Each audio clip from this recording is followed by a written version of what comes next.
హల్లెలూయా, హల్లెలూయా. వాక్యం చదువుకుందాం. మత్తయి సువార్త 1వ అధ్యాయము 18వ వచనం చదువుకుందాం. మనందరికీ సుపరిచితమైన వాక్యమే. యేసుక్రీస్తు జనన విధం ఎట్లనగా, ఆయన తల్లి అయిన మరియా యోసేపునకు ప్రదానము చేయబడిన తర్వాత వారి ఏకము కాక మునుపు ఆమె పరిశుద్ధాత్మ వలన గర్భవతిగా ఉండెను. చిన్న ప్రార్థన చేసుకుందాం. మహాపరిశుద్ధుడా, మహోన్నతుడా, దేవానికి వందనాలు ప్రభా. మరి ఒకసారి మిమ్మల్ని ఆరాధించడానికి మమ్మల్ని తోడుకొని వచ్చిన విధానంకై నీకు వందనాలు చెల్లించుకుంటున్నాము. ఎన్నో ప్రమాదాల నుండి, అపాయాల నుండి మమ్మల్ని తప్పిస్తూ వచ్చిన విధానంకై నీకు వందనాలు చెల్లించుకుంటూ యేసు నామమున అడుగుచున్నాము మా పరమ తండ్రి, ఆమేన్.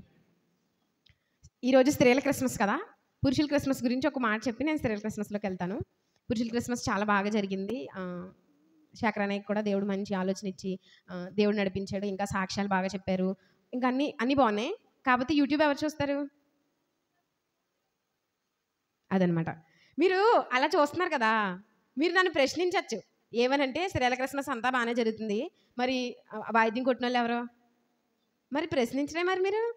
సో దీన్ని బట్టి మనకి ఏమర్థమవుతుందంటే, మనము స్వతంత్ర జీవులం అయితే కాదు. మనం వేరొకరి మీద ఆధారపడితేనే మనం ఏదైనా చేయగలం. అది పురుషులు స్త్రీల మీద ఆధారపడతారు, స్త్రీలు పురుషుల మీద ఆధారపడతారు. ఇలా ఎందుకు ఒక్కొక్క వీక్ చేయడము అంటే, మీలో కొంతమందిలో దేవుడు చాలా స్కిల్స్ పెట్టాడు. అందరిలోని మీరు మంచిగా ప్రార్థన చేయగలరు, వాక్యం చదవగలరు, కొంతమంది మంచిగా పాటలు పాడగలరు, కొంతమంది గైడ్ చేయగలరు. సో ఈ స్కిల్స్ అన్నీ బయటికి రావాలి అన్న ఉద్దేశంతోనే ఇలాంటి కార్యక్రమాలు పెట్టడం జరిగింది తప్ప వేరే ఉద్దేశం అయితే కాదు. ఈరోజు స్త్రీల క్రిస్మస్ కనుక ఒక చిన్న విషయాన్ని నేను మీతో పంచుకుని మనం తర్వాత స్కిట్లోకి వెళ్దాం. అఫ్కోర్స్ ముందు పెర్ఫార్మెన్సెస్లోకి వెళ్దాం. అయితే బైబిల్ గ్రంథంలో మనకి చాలా మంది కనిపిస్తూ ఉంటారు. కొంతమంది they are inspirational as good or bad. కొంతమంది మంచిగా చెప్పుకుంటాం వాళ్ళ గురించి, కొంతమందిని చెడుగా కూడా చెప్పుకుంటాం. అవునా కదా? మనం చాలాసార్లు దేవుని సేవకులు చెప్పగా, చాలా మంది మనతో మాట్లాడగా, లేదా మనము బైబిల్ గ్రంథంలో చదువుతుండగా ఒక కన్యక గురించి మనం చూస్తాం. బెస్ట్ కన్యక ఓల్డ్ టెస్టిమెంట్లో, అంటే పాత నిబంధనలో చాలా మంచి కన్యక. అసలు నేను తన గురించి ఆలోచించేటప్పుడు చాలా విషయాలు దేవుడు నాకు నేర్పించడం జరిగింది. ఆ కన్యక ఎవరో మీరు చెప్పాలి ఇప్పుడు. అసలు నిజంగా తన కన్యత్వాన్ని ఎంత చక్కగా కాపాడుకుంటా వచ్చిందంటే, కొద్ది రోజులు తన తండ్రి దగ్గర నుంచి పర్మిషన్ తీసుకుంది. మళ్ళీ నేను లోకంలో కలిసిపోకుండా నువ్వు దేవునికి ఏదైతే మాట ఇచ్చావో నాయన, నేను ఆ మాట నిలబెట్టుకోవడానికి కొంత సమయం నేను తీసుకోవాలనుకుంటున్నానని చెప్పి తన చెలికత్తెలతో కలిసి ప్రిపేర్ అవ్వడానికి, ప్రలాపించడానికి ఆమె టైం తీసుకుంది. అదేవిధంగా ఈ పాత నిబంధనలో మరొకరు కనిపిస్తారు, అక్క చెల్లెళ్ళు. ఎవరు వాళ్ళు చెప్పగలరా ఎవరైనా? పాత నిబంధనలోనే, నేను ఇంకా పాత నిబంధనలోనే ఉన్నాను, కొత్త నిబంధనలోకి రావడానికి కొంచెం టైం పడుతుంది. పాత నిబంధనలో వీళ్ళ మాదిరి అంత మంచిగా లేదు.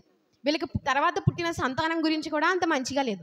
లోతు కుమార్తెల గురించి నేను ఎందుకు ప్రస్తావిస్తున్నానంటే, లోతు ఒక మాట చెప్తాడు. ఏమనంటే, నా 2 కుమార్తెలు పురుషుణ్ణి ఎరగని వారు అని చెప్తాడు. ఎవరితో? దేవదూతలతో. మీరు అనొచ్చు, తర్వాత అల్లుళ్ళు అని ప్రస్తావించబడింది కదా, అంటే మ్యారేజ్ అయిపోయింది అనుకోవచ్చు మీరు. కానీ బిబ్లికల్గా మనం చూస్తే, లేదా హిస్టరీలోకి మనం వెళ్ళి చూస్తే, కింగ్ జేమ్స్ వర్షన్, ఎన్జేవి వెర్షన్స్ ఇలాంటి బైబిల్స్లో మనం చూస్తే అక్కడ ప్లెడ్జ్డ్ అని ఉంటుంది. ప్లెడ్జ్డ్ అంటే ఏంటంటే జస్ట్ మాటలు మాత్రమే జరిగినాయి, ప్రధానం మాత్రమే చేయబడింది. సో ఆ లోతు కుమార్తెలు తమ యొక్క కన్యత్వాన్ని కాపాడుకోలేకపోయారు. తర్వాత వాళ్ళని ఇప్పుడు మనం చెడ్డ మాదిరిగా చెప్పుకునే స్టేజ్కి వాళ్ళు వచ్చారు. నిజానికి లోతు చాలా మంచిగా పెంచాడు, చాలా ఎక్సలెంట్, కానీ వారి కన్యత్వాన్ని వారు కాపాడుకోలేకపోయారు. ఇప్పుడు యెఫ్తా దగ్గరికి వద్దాము. యెఫ్తా కుమార్తె ఒక నిజంగా the best example for virgins.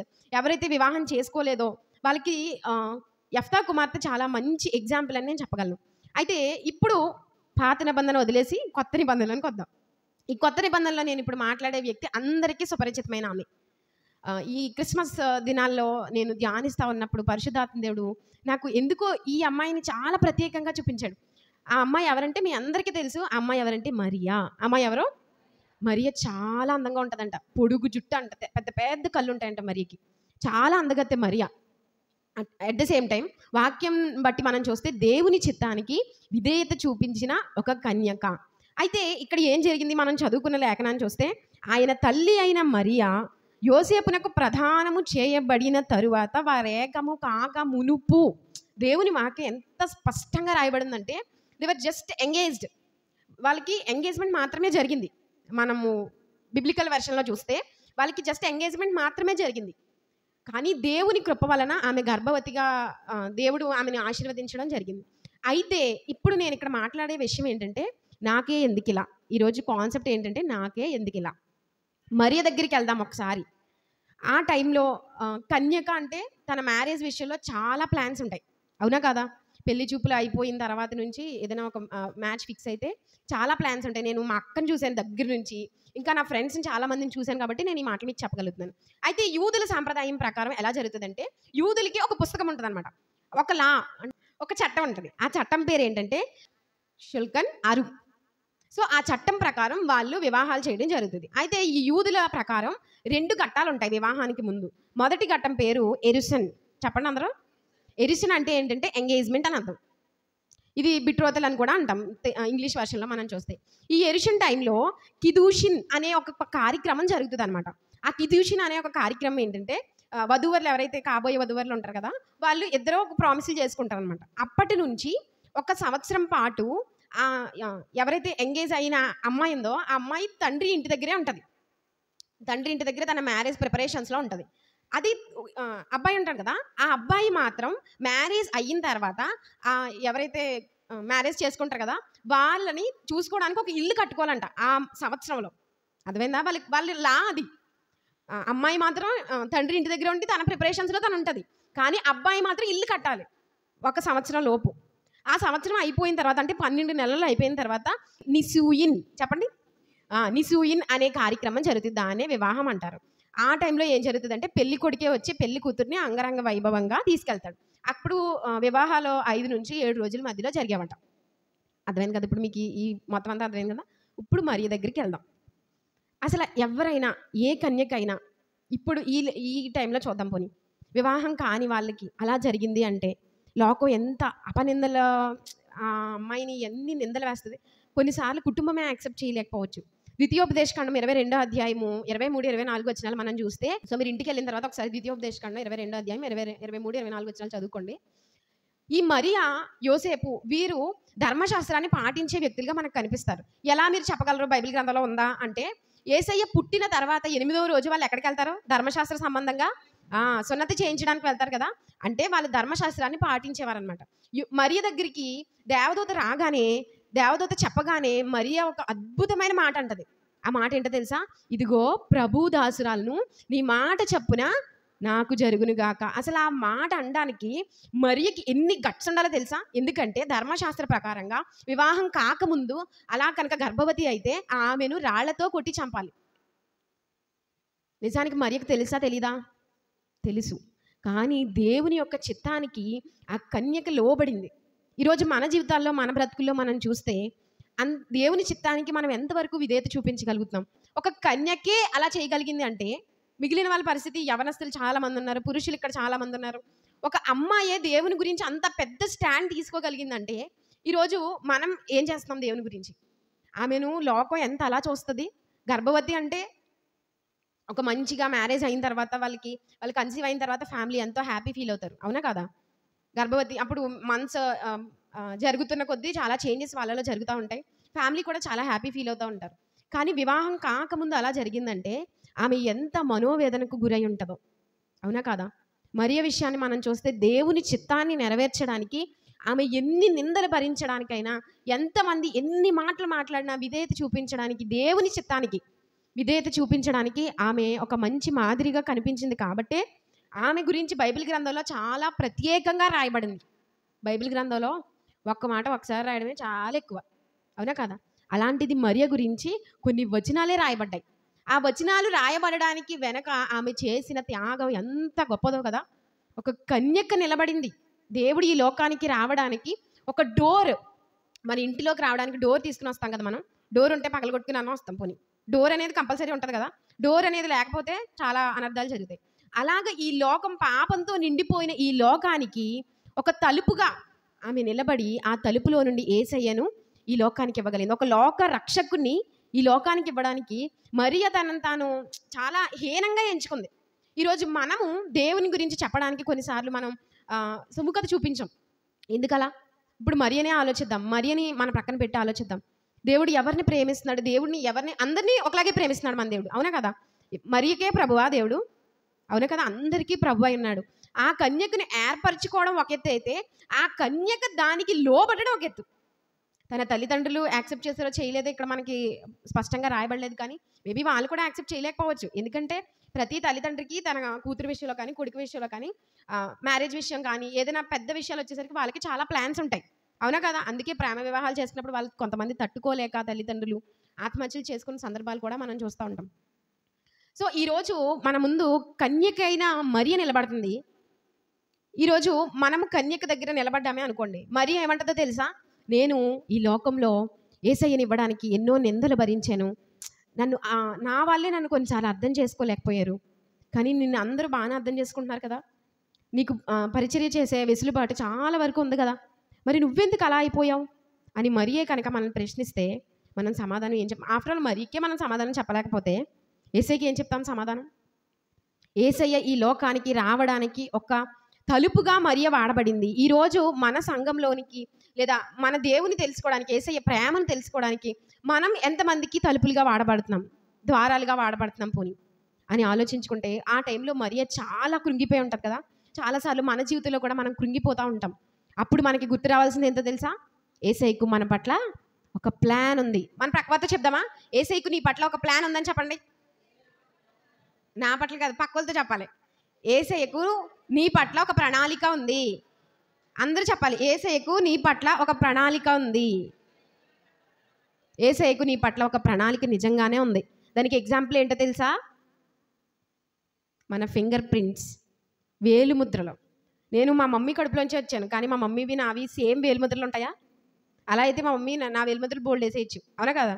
మనం కాలేజీలు మానేసుకుని లేదా మన డ్యూటీలు మానేసుకుని ఐరీస్ అదే ఆధార్ కార్డు అప్డేషన్కి ఇవన్నీ ఎందుకు? మన కుటుంబంలో లేదా మన కుటుంబంలో ఉన్న వాళ్ళతో పోల్చుకుంటేనే డిఫరెంట్, అవునా కదా? మన వేలుముద్ర ఇప్పుడు మన సెల్కి లాక్ పెట్టామనుకోండి, మనమే తీయాలి, అవునా కదా? వేలుముద్ర లాక్ పెడతారు కదా, ఫింగర్ ప్రింట్ మనమే తీయాలి, ఎవరు తీయడానికి అవకాశం ఉండదు. దీనికి ఎగ్జాంపుల్ ఏంటో తెలుసా? దేవునికి ప్రతి ఒక్కరి పట్ల ఒక ప్లాన్ ఉంది, ఆ ప్రణాళిక ఉంది. ఆ ప్రణాళిక ప్రకారమే మన జీవితంలో ఏదైనా దేవుడు జరిగిస్తాడు. రోమాపత్రిక 8:28 మన అందరికీ సుపరిచితమైన వాక్యమే. దేవుని ప్రేమించే వారికి అనగా ఆయన సంకల్పం చొప్పున పిలువబడిన వారికి మేలు కలుగుటకై, అండర్లైన్ చేసుకోండి, ఇది మేలు కలుగుటకై సమస్తమును సమకూడి జరుగుచున్నవని ఎరుగుదము. ఆ టైంలో మరియను బలపరచడానికి పరిశుద్ధాత్మ దేవుడు యోసేపు నిలబెట్టుకున్నాడు. చాలా సందర్భాల్లో పరిశుద్ధాత్మ దేవుడే మరియతో మాట్లాడుంటాడు. యోసేపు మరి దూరంగా ఉండాలి కదా, వాళ్ళకి జస్ట్ ఎంగేజ్మెంట్ మాత్రమే అయింది కదా. పరిశుద్ధాత్మ దేవుని సహాయంతో దేవునికి తనకి ఉన్న రిలేషన్షిప్ని బట్టి, ఫెలోషిప్ని బట్టి, సహవాసాన్ని బట్టి మరియా అంత భయంకరమైన సిచ్యువేషన్ ఫేస్ చేసి తర్వాత ఎవరైతే మరియను అపనిందల పాలు చేశారో వారందరూ ఆమెను తెలుసుకొని నీవు ధన్యురాలివమ్మా అనే స్టేజ్కి వచ్చేంత వరకు కూడా మరియా ఎంతో విధేయతగా దేవుని ఎడల నడుచుకుంది. ఈరోజు మన జీవితాల్లో చూస్తే మరియ చాలా అందంగా ఉండేదని చెప్పాను కదా. మనం అందానికి ఇచ్చే ప్రాధాన్యత దేవునికి ఇవ్వగలుగుతున్నామా? మీకు అందరికీ సుపరిచితమైన వ్యక్తినే నేను పరిచయం చేస్తున్నాను, మీరు కూడా చాలామంది వినే ఉంటారు. పిక్సీ ఫాక్స్ గురించి ఎవరైనా విన్నారా? పిక్సీ ఫాక్స్ అని ఒకసారి మీరు కావాలంటే యూట్యూబ్లో కొట్టండి. ఆమె ఒక మంచి యువతి, మంచిగా ఉంటుంది ఆమె, కానీ బార్బీగా మారడానికి ఆమె 77 లక్షలు ఖర్చు పెట్టిందంట. బార్బీ అంటే ఏంటి? సన్నగా మారిపోవడానికి. బార్బీ డాల్స్ తెలుసు కదా. ఆమె బార్బీ డాల్లా మారడానికి ఎన్ని లక్షలు ఖర్చు పెట్టింది? 77 లక్షలు ఖర్చు పెట్టిందంట. 200 సర్జరీలు చేయించుకుందంట.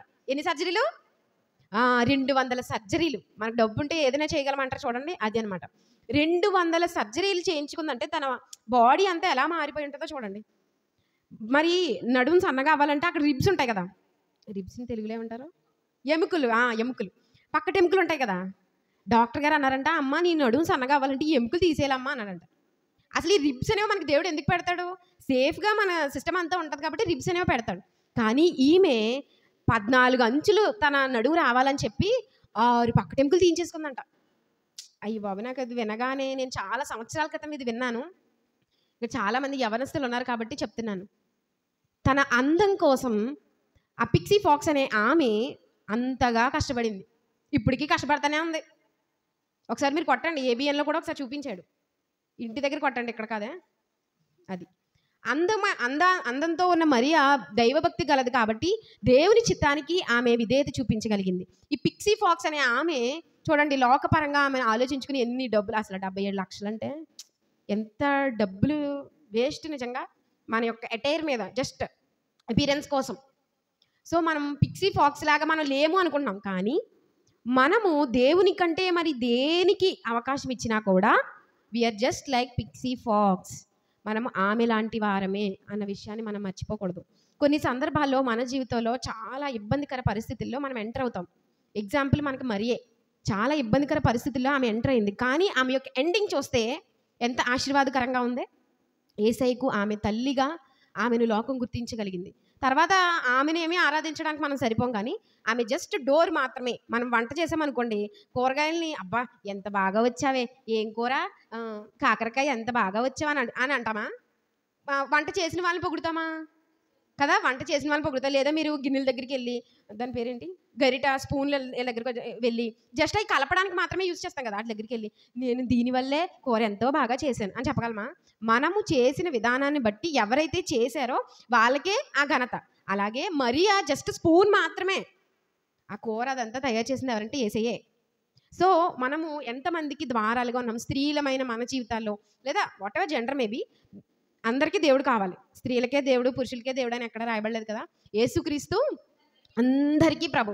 కొంతమంది మనం నపుంసక సహోదరులను చూస్తాం, వాళ్ళకి కూడా ఆయన ప్రభువే. అడుక్కునే వాళ్ళని చూస్తాం, వాళ్ళకి కూడా ఆయన ప్రభువే. చాలా వృత్తుల్లో ఉన్న వాళ్ళని చూస్తాం, వాళ్ళకి కూడా ఆయన ప్రభువే. ఈరోజు నేను చెప్పే విషయం ఏంటంటే, దేవుని చిత్తానికి విధేయత చూపించినప్పుడు మరియ ఏమి పూల పాన్పు మీద నడవలేదు, ముళ్ళ బాటలోనే నడిచింది. ఎగ్జాంపుల్, ఇప్పుడు మనము ఆలోచించుకుంటే అలాంటి స్త్రీని ఈ లోకం ఎలా గౌరవిస్తుంది? నిజంగా గౌరవించగలరా? నిందలు, అపనిందలు అవన్నీ భరించింది. ఎందుకంటే దేవుని చిత్తాన్ని నెరవేర్చడానికి. మన జీవితాల్లో కొన్నిసార్లు మనం ప్రాబ్లమ్స్ ఫేస్ చేయాల్సి వస్తుంది. అవన్నీ దేవుడే అనుమతిస్తాడు. అయితే నేను ఒక చిన్న ఎగ్జాంపుల్ చెప్పి నేను ప్రార్థనలో నడిపించాలని ఆశపడుతున్నాను. ఒక వ్యక్తికి పెద్ద గార్డెన్ ఉందన్నమాట. అంటే పెద్ద తోట ఉంది. తోట అంటే పెద్ద చెట్లు ఉంటాయి కదా, పెద్ద చెట్లు ఉన్నాయన్నమాట. ఒక చెట్టుని ఆ వ్యక్తి ఎవరైతే యజమాని ఉన్నాడో ఆ యజమాని చాలా బాగా చూసుకునేవాడు. ఎరువులు వేసేవాడు, కావలసిన అన్నీ ఇచ్చేవాడు. సో ఆ చెట్టు ఏపుగా పెరిగింది. ఒక స్టేజ్ వచ్చేసరికి మంచిగా బ్రాంచెస్ వేసింది. ఫ్రూట్స్ ఉంటాయి కదా, అంటే ఏంటి, పళ్ళు, ఫలాలను ఇస్తూ ఉంది. కొన్ని ఏమో పువ్వులు. అలా మనకి ఆ చెట్టుని చూడగానే చాలా ఫలభరితంగా అనిపించేది. ఆ చెట్టుని చూసినప్పుడు అందరూ చాలా హ్యాపీ ఫీల్ అయ్యారు. కొంతమంది ఏమో కాయలు కోసుకుని తినేవారు. కొంతమంది బాటసార్లు ఆ వైపుగా వెళ్తూ ఆ చెట్టు దగ్గర సేద తీరేవారంట. ఆ చెట్టు చాలా హ్యాపీగా ఉంది. అయితే ఒక రోజు ఏం జరిగిందంటే, ఆ యజమాని వచ్చాడు. ఆ యజమాని ఆ చెట్టుని కొట్టేయమన్నాడు. అంత పెద్ద చెట్టుని కొట్టేస్తూ ఉన్నారు. బ్రాంచెస్ అంటే కొమ్మలు కొట్టేస్తున్నారు. ఇలా బెరడు తీసేస్తున్నారు. ఇంకా చాలా ఇబ్బందికరంగా ఆ చెట్టుకి ఏం జరుగుతుందో అర్థం కాలేదు. కానీ తన యజమానుడు ఒక మంచి పని కోసమే అలా చేస్తున్నాడని అలా ఎదురు చూస్తూ ఉంది. ఆ చెట్టుని మొత్తం ఎలా కొట్టేస్తున్నారు. అది జస్ట్ ఒక మోడులా మాత్రం మిగిలిపోయింది. లాస్ట్లో రూట్స్ ఉంటాయి కదా, అది ఒక్కటి మాత్రం మిగిలిపోయింది. ఆ చెట్టు బ్రాంచెస్ అన్నీ ఒక చోటకి పంపించేస్తున్నాడు. బెరడు ఉంటుంది కదా, గట్టిగా ఏమంటారు దాన్ని, మోడు, పెద్ద పెద్ద, అది కొట్టినప్పుడు మనకి మోడు ఉంటుంది కదా, పెద్దగా వస్తుంది కదా, లాగ్స్ అంటారు కదా ఇంగ్లీష్లో. దుంగలం. ఆ చెట్టుని దుంగల కింద, చిన్న చిన్న మొక్కల కింద, లేదా పెద్ద పెద్ద పీసెస్ కింద కట్ చేసేస్తున్నాడు అనమాట. ఈ చెట్టు దీనికి ఏం అర్థం కావట్లేదు, ఏడుస్తూ ఉంది. ఒకప్పుడు నా యజమాని నన్ను ఎంత ప్రేమగా చూసుకునేవాడు, కానీ ఇప్పుడు నా యజమానికి నేను భారం అయిపోయానా? నా యజమాని ఎందుకు ఈ పని చేస్తా ఉన్నాడు? ఒకప్పుడు ఆయనే ఎరువేశాడు, ఆయనే ఒకప్పుడు నన్ను చాలా మంచిగా చూసుకున్నాడు కదా, ఎందుకు నన్ను ఇలా కొట్టేస్తున్నాడు అని ఆలోచించినప్పుడు కొద్ది రోజుల తర్వాత ఆ యజమాని ఒక వ్యక్తిని వెంట పెట్టుకుని వచ్చాడు. ఆ వ్యక్తి ఎవరో తెలుసా? చెక్క పని చేసే వ్యక్తి, వడ్రంగి పని చేసే వ్యక్తి. ఆ వ్యక్తి వచ్చిన తర్వాత ఒకప్పుడు బ్లాగ్స్ లాగా దుంగలు అలా పెట్టేసిన ఆ చెక్కని ఇప్పుడు ఆ వడ్రంగి మంచి పనివాడు వచ్చి ఏం చేశాడో తెలుసా? దానిని ఒక రథముగా తయారు చేశాడు. హల్లెలూయా! చెట్టు అంటే ఒక చోటే ఉండిపోద్ది, అవునా కదా? కానీ రథాన్ని ఎవరెక్కుతారు? రాజులు ఎక్కుతారు. ఆ రథం ఒక ప్లేస్ నుంచి వేరొక ప్లేస్కి వెళ్ళడానికి వాడతారు. కొంతమంది సెల్ఫీలు తీసుకోవడానికి వాడతారు. అంటే అఫీషియల్ పర్సన్స్ మాత్రమే ఆ రథం ఎక్కడానికి అర్హులు, అవునా కదా? అందరూ రథం ఎక్కి వెళ్ళలేరు కదా. ఘనత పొందేవాళ్ళు, చాలా మంచి డెలిగేట్స్, వాళ్ళకి మాత్రమే ఈ రథం చారియట్స్ అలాంటివి ఇస్తూ ఉంటారు. ఒకప్పుడు ఏడ్చిన చెట్టు ఇప్పుడు చాలా సంతోషంగా ఉంది. అలాగే మన జీవితాల్లో కొన్నిసార్లు మనము కొన్ని శ్రమలకు దేవుడు మనల్ని అప్పగించచ్చు, కానీ ఆయన ఏమాత్రం విడిచిపెట్టడు. ఆయన ఆ యజమాని ఎలా అయితే వడ్రంగి పనిచేసే వ్యక్తి పక్కనే ఉండి ఆ చెట్టుని ఒక షేప్లోకి తీసుకొచ్చి, అందరూ ఒకప్పుడు సేద తీరడానికి మాత్రమే ఆ చెట్టును వాడేవారు. కానీ ఇప్పుడు ఆ చెట్టు అనేక ఎవరో చెప్పుకోవట్లేదు. రథం వస్తుంది. అందుకు రాజుగారు వస్తున్నారు, లేదా డెలిగేట్స్ ఎవరైనా వస్తున్నారు. రథం వస్తుందంటే అడుక్కునే వాళ్ళు రథం ఎక్కుతారా? కదా. మన జీవితాల్లో కొన్నిసార్లు మనం మోడులా మిగిలిపోవచ్చు. అది కొద్ది కాలమే అని మర్చిపోకూడదు మనం. అలా మోడులా మిగిలిపోవడానికి దేవుడు మనల్ని సృష్టించలేదు. కానీ అనేక మంది మన మీద ఎక్కి దేవుడి గురించి తెలుసుకోవాలి, ఆయన దగ్గరికి చేరడానికి మనల్ని దేవుడు ఒక రథంగా మార్చడానికి దేవుడు ఇష్టపడతా ఉన్నాడు. ఒకసారి మనం మోకరించి దేవునికి అప్పగించుకుందామా?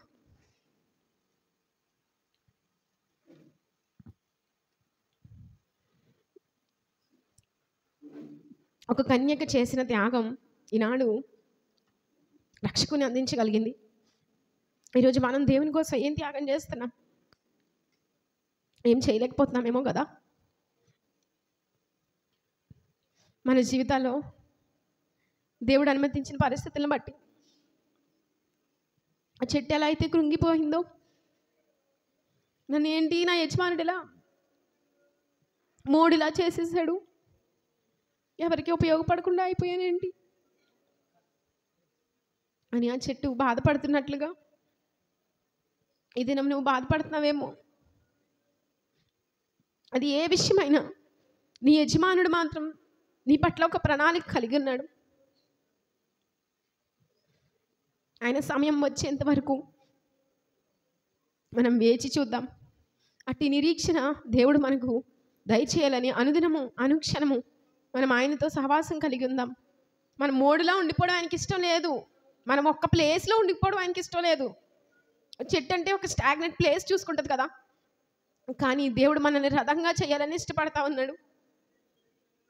కొన్నిసార్లు ఆ రథం చేయడానికి దాన్ని నరకవచ్చు, షార్ప్ చేయొచ్చు, కొయ్యొచ్చు.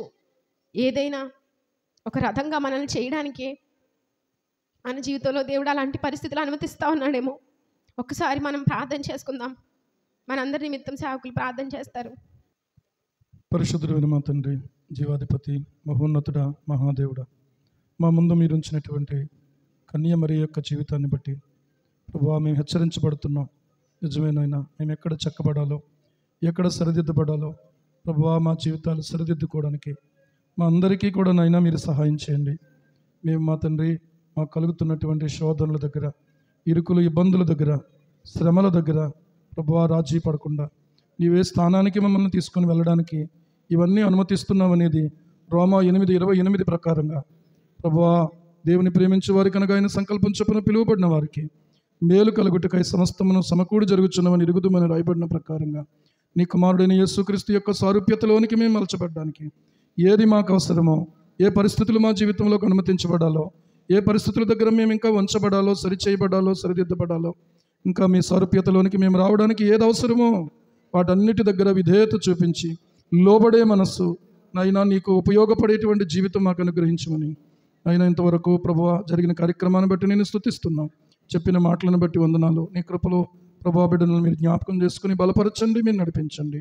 యేసు ప్రభు నామములో ప్రార్థించి స్తుతించి మరొకసారి అయినా రాణిని బట్టి నేను స్తుతిస్తున్నాం. తండ్రి, ఇదిగో నీ దాసురాలు చెప్పినటువంటి మాటలను బట్టి కూడా నీకు వందనాలు దేవా. ఇదిగో ఇప్పుడు మా తండ్రి ఇంకనూ మా హృదయాలు మీరు నైనా ప్రేరేపించండి. మరింతగా మేము నీ మహిమతో నింపబడి, మరింతగా మేము నీ కృపతో నింపబడి తండ్రి మీకు సాక్షులుగా వాడబడే కృపను మా అందరికీ అనుగ్రహించమని సంఘమంతటినీ కూడా యవనస్తులైన బిడ్డలందరినీ, కన్యకలందరినీ, యువకులందరినీ మీరు దర్శించి స్థిరపరిచి బలపరచమని యేసు ప్రభు నామములోనే ప్రార్థించి స్తుతించి వేడుకుంటున్నాం మా పరమ తండ్రి. ఆమేన్, ఆమేన్, ఆమేన్.